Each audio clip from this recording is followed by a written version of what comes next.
I think we would all agree that it's great to work with someone with a positive attitude, an empowering attitude, an attitude that says, we can get this done, we can accomplish things, we can overcome obstacles, we can achieve more, we can transform and build revenue. Whatever it is that we want to do, attitude is important. And we all like to work with people like that. But the question is, are you working with someone who has that attitude when you're working alone? What I'm talking about is your attitude. Do you have an attitude that helps you achieve what you want to achieve? Or do you have an attitude that stalls, prevents you, delays you from achieving what you want? I discovered that attitude is incredibly important, and it isn't something that I didn't know. Of course, when you study success and you study successful individuals, successful companies, you'll understand that fairly quickly, that attitude matters. If you've got a sour attitude, it's very difficult to progress. If you've got an attitude that is somewhat defeatist, it's very difficult to progress. If you have an attitude that you're bound to have difficulty and failure, it's very difficult to progress. In fact, all of those things that I pointed out, you will encounter if you have an attitude that reflects those ideas. But these attitudes are often hidden, and it's why I want to talk with you about the success attitude. Because the success attitude means that you are able to discount, move away from, eliminate a focus on things that people think really matter. But people who have success attitudes are able to not only look past, but are able to often replace those attitudes and succeed anyway. The success attitude is an empowering approach to your work. And there are three things that could be preventing you from having the attitude that you really need to succeed. You see, even as a positive person, I discovered that I had some buried ideas, deeply buried ideas, that enabled me to succeed, but made it harder for me to succeed. You know, my attitude was, hey, I can make the progress that I want. I can build the business the way I want, but it's going to be really difficult. And I can tell you that that's exactly what happened in my career. I was always able to get the big deal, was always able to ultimately get where I wanted to be, but it was always very difficult. So this underlying attitude, I didn't even realize I was working with. I was working with a level of tension that I had accepted because I had an attitude that it was going to be difficult. Excuse me. You see, many of us work with attitudes like that, and we don't even know it. Now, I discovered that because I could actually feel a level of tension inside of me when I was working on certain things. And I accepted this as normal. I accepted this as what would happen day to day when I was just really busy and involved in intense work and discussions and so forth. So you might have the same thing. You know, I see this.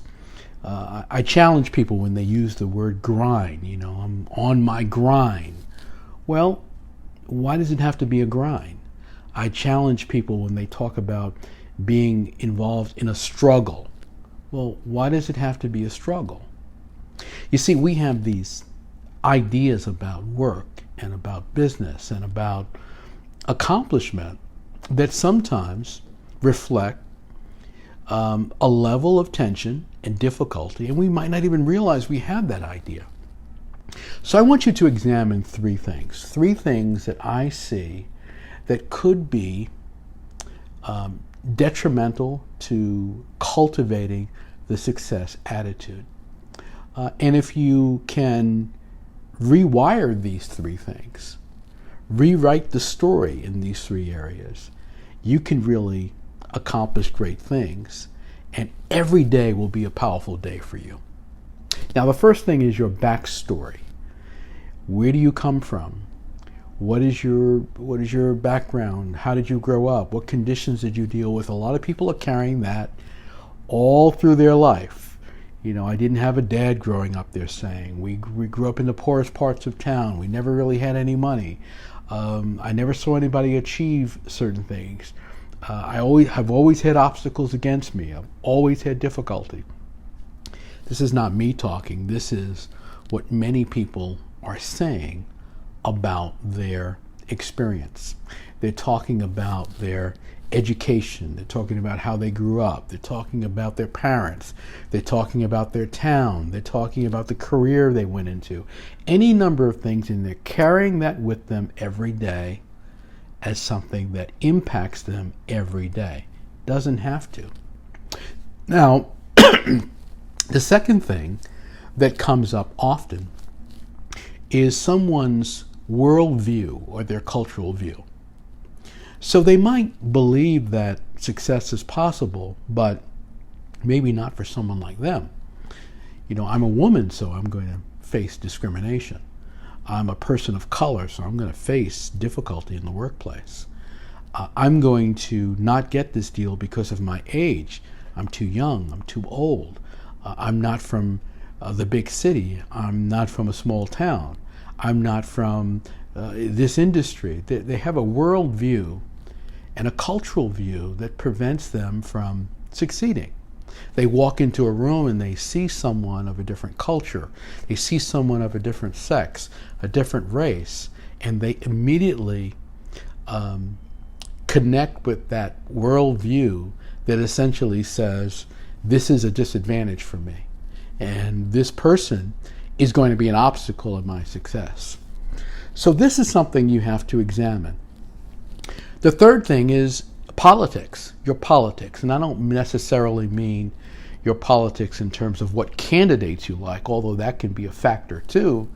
It's your politics about the way the world should work, about the way bosses should behave, the way companies should deal with employees, the way the company operates, and all of those things.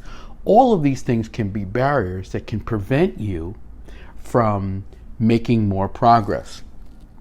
You have to ask yourself, is the beliefs, or are the beliefs that I have in these areas, are they in conflict with my ability to be successful?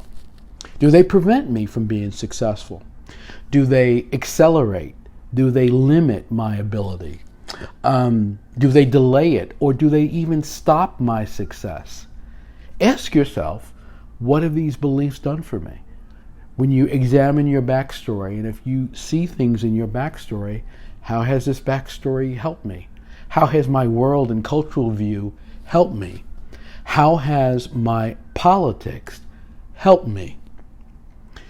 You see, the issue here is that if there's someone who has these situations, these issues in their life, and they've been able to be successful anyway, you can too. None of these issues have to be obstacles. And the best thing you can do for yourself is to study successful people. Because when you study successful people, you will see that there are all kinds of stories out there. There are people who have all kinds of obstacles, all kinds of difficulties, all kinds of challenges, and they have succeeded anyway. So you can do that too. But you have to be sure that you work on the success attitude. And you have to be sure that there aren't underlying ideas that are preventing you from having that success attitude in full bloom. So what are those things you have to examine? The first thing is your backstory. What story am I walking around with and carrying? The second is your world and cultural view. What do you believe about the world? What do you believe about what's possible?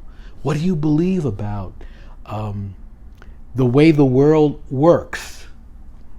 And the third part is your politics. Are you in protests all the time? Are you a self-proclaimed radical against a particular idea? All of these things can be instrumental in holding you back. I remember there was a time in my life that a buddy and I, we used to listen to these political shows in the car as we were commuting and doing certain things.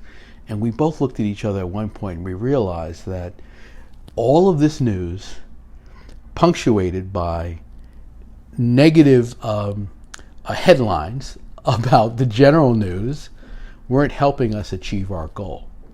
That the way to achieve our goals in business was to listen to success ideas every day and cultivate the success attitude. That's what I'm recommending for you. If you like this tip, give me a thumbs up. Let me know that you've liked it. Share it with someone in your network. Make sure you subscribe to my channel. I have a lot more here and a lot more coming. I'll see you next time.